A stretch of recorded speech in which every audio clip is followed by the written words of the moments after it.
And I'm like, you sound like spicy, like it's Yeah. gonna shit my bowels. Bro, tell me. Hey guys, I'm Lonnie, I'm Nat. and welcome to Bro. Tell Me.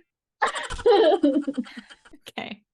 Today, we're going to be talking about friendship, and we're just going to get Friendship. right into it. So, question one is what makes it hard to make friends as an adult versus when we're kids and it just seems so easy? Yeah, I think as an adult, we've been through multiple exposures of being judged, and that repels us from showing certain parts of ourselves. Like if we, as we were growing up, right, we were rejected or paying for like opinion or having a certain personality. Like maybe you're too jittery, you're too energetic. Me as a kid. And then people reject you, right? Or you're too like vulnerable or loving. And then people reject you, right? Also me as a kid. Just speaking my heart, then you kind of shield those parts of yourself and you don't want to show it because you feel like if you show that part, then you're going to be rejected. And that accumulates. And then as an adult, you have a hard time even showing a part of yourself to begin with. Also, I feel like as an adult, you're not exposed to as many chances of making friends in professional settings or just speaking for myself. I'm really focused on working and I can't multitask. So if someone's talking to me about something, I have to like fully put everything down and turn around and talk to them. But I'm usually really busy at work, so I don't even have time to talk to anyone.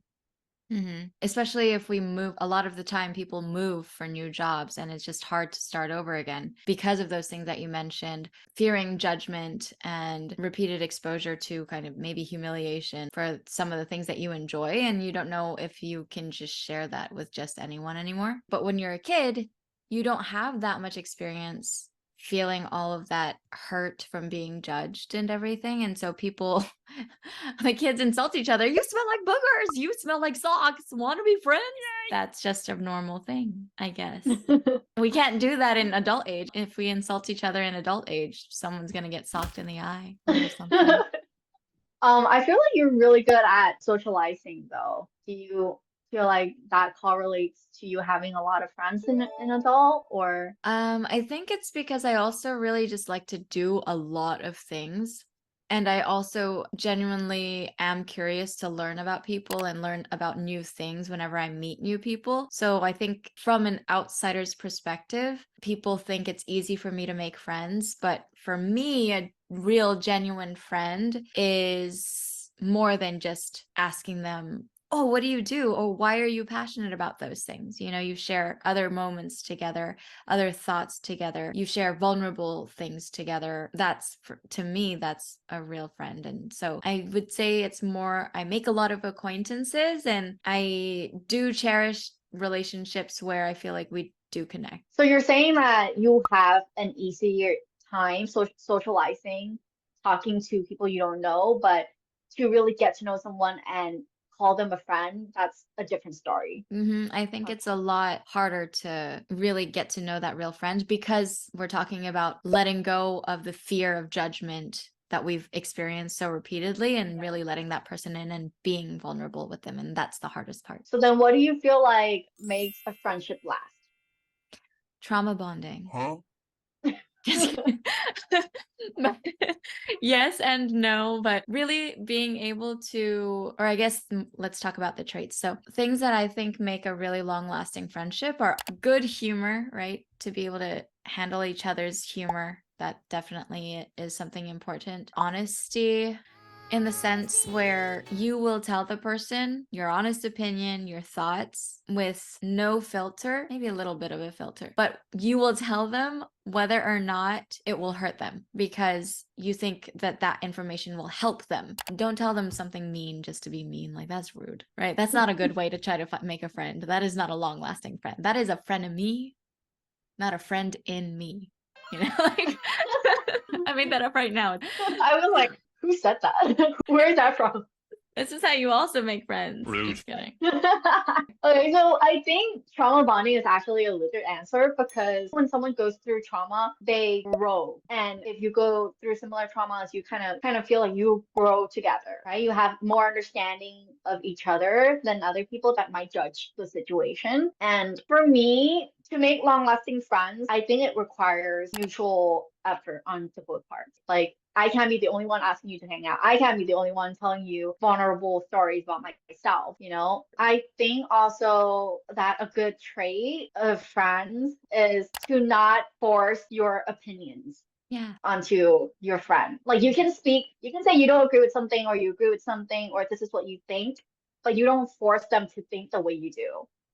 Like, you say your piece. And we've talked about this in another episode. You say your piece, you say your concern, and then let them live their life. Like what I do. Like, I mentioned that I am usually confident in whatever my decisions are going to be, whether or not my friends agree with my decisions. And they tell me their piece, and then I do what it do. Yeah. And the same thing with me. You tell me what you think I should do, and And you do what it on a do. rare occasion, I do what I do. On But I think that makes a good friendship because you're able to just laugh about it. You know, you're just like, oh, like, you know how you told me to do that and I didn't do it? I did this thing instead. It turned out. Yeah, exactly. Guess the outcome that happened Yeah. that you told me was going to happen, but I did it anyway. Yeah, it happens on both Yeah. sides, but it's okay. Mhm. Um, I mean, sometimes like you do what is best for you and it turns out to be the best for you. Like, who really knows? That's why you shouldn't force your opinion on anyone because you can't see the future. You don't know how it's going to turn out. Do you know like everything you're doing is the right thing? Like, I don't think anyone knows that for sure. mm. And so leading that into the next question. So question number 3 is, how do you make friends? How can one make friends in adult age? What do you think, Nat? I think it's like dating, right? Like, you meet someone, you talk to them, oh, do you like them or not? And then you have to put in the effort to hang out with them, like That's asking them what to Bumble hang Best out. Friend is. Oh, really? I didn't, Bumble that's Best a thing. Bumble Best Friend is a thing. I've met like a couple girls I on might Bumble need Best that. Friend. Yeah. So I was like, I need friends out here because I work remotely. So I don't have any coworkers or anything. So I have to find people. Yeah, I So could use that. right? I don't have a dating app, but I have a best friend app. It's effective. Yeah, that's actually a really good idea. Why not? You know, This is not I might sponsored, try but that. if Bumble wants to sponsor us. But yeah, I think it requires effort, like dating, like, you know, asking to hang out, talking about personal things, calling them, you know, to talk about each other's lives. And that's not just to make friends, but to keep friends. Mhm. Even from childhood, you still need to keep continuously putting in that effort. It just might be harder as an adult because you have more responsibilities and the day-to-day interaction might not be as organic as a kid when you see each other every day at school. Mhm. So it has to be orchestrated. Yeah. And if you want to be a real friend, you have to send them 25,000 memes per day. So That's exactly what she does. So I think she truly believes in that. you've done it on a Yes. very I only do that when I'm pooping. that makes a lot of sense now. Why there were so many in a row. Like, okay. So you And need it's to get more very fiber. time too. It's like certain time of the day. Yeah, exactly. You need either more fiber or more water in your diet. Nat, if they're that long, you're sending me that many. How much time are you spending in Maybe there? I'm kidding. I just like sitting on the toilet and relaxing. I don't know. I don't think that's great for hemorrhoids. Just throw that out there. So this is what real friends talk about. Hemorrhoids. Yes, hemorrhoids. All right. Last question, Nat. All right. Last question is, how do you spot a toxic friend? How do I spot a toxic friend? So I think a toxic friend is definitely someone who goes to you and expects you to always deal with their problems, but then when you want to actually be vulnerable with them, they don't take the time. They judge you for it. They talk about your shit to other people when it's not their business to. I think those are definitely signs of a toxic friend. Yeah, Or just I agree somebody with who that. ain't worth it. Yeah, no, I agree with that. More signs of a toxic friend. I think it's similar, but in terms of like hanging out, like if you are the only one asking them to hang out, but they never ask you to hang out, that's kind of toxic. When you find out that Watch they're out. saying shit about you to your other friends, I've heard other friends talk about other friends, and I'm like, you sound spicy in a bad way. Like spicy, like it's Yeah. gonna shit my bowels. gonna give you acid reflux. Yeah. Yeah, I feel there's like different types of like talking behind your friend's back. I think there's one where you're stating facts, like, oh, I haven't talked to this person in 2 months. Have you talked to this person? Do you think they're okay? Like I Yeah. wonder how their family situation is or whatever. And then there's But that's another one where you're concern. adding, yeah, and then there's another one where you're adding like, have you heard about this? Like she did this and this is what she said. Like Because that's like, exactly, yeah, that's it's judgy. Like you don't want someone who's judging you behind your back. If you're gonna judge me, this is what I ask from my friends. If you're gonna judge me to my face. I give zero yeah, fucks. Judge me to my yeah. face so that I know maybe I'm not realizing that whatever I'm doing needs to be judged. Yeah, But if you're a real yeah, a friend, exactly. That's what I tell like when I talk about your situation to Daniel, right? Like mm, sometimes I talked to Lani and like she told me like this happened and I would like say exact things that I would tell you, like mhm, I don't agree with what she's doing, but that's mhm. if that's what she wants to do. Yeah. So I appreciate when my friends tell me that they don't agree with what I'm doing. It forces me to think, okay, maybe I should reconsider whether or not I am already confident with my decision. It's still a possibility that I hadn't considered certain things. So I much appreciate it when people tell me something that they disagree with. I don't mind being disagreed with. Sometimes Yeah, I and I like it. think that's also going back to a toxic trait is like someone who agrees with you all the time, even though they don't mean it. They're just saying it to please you. I don't like that. Yeah. Like, especially when you know you're wrong and then they're just like, yeah, yeah, do that. Yeah. Oh my God, that looks great. And I'm like, we both know you're lying, you know? I feel like those are the people who are gonna take what you say and then like say another thing behind your back. hmm I think there's so many different toxic friend Yeah. traits. Sorry. I think there's so many different toxic friend traits that we could totally go through. Like, it could be someone who steals your man. It's That's not about a good. That's obvi, really right? bad. It's not just toxic, it's just like, what the fuck? Um, I keep snorting today. So, toxic friend traits, other toxic friend traits. Someone who tries to be just like you. That's happened to me. It's more like a personality thing.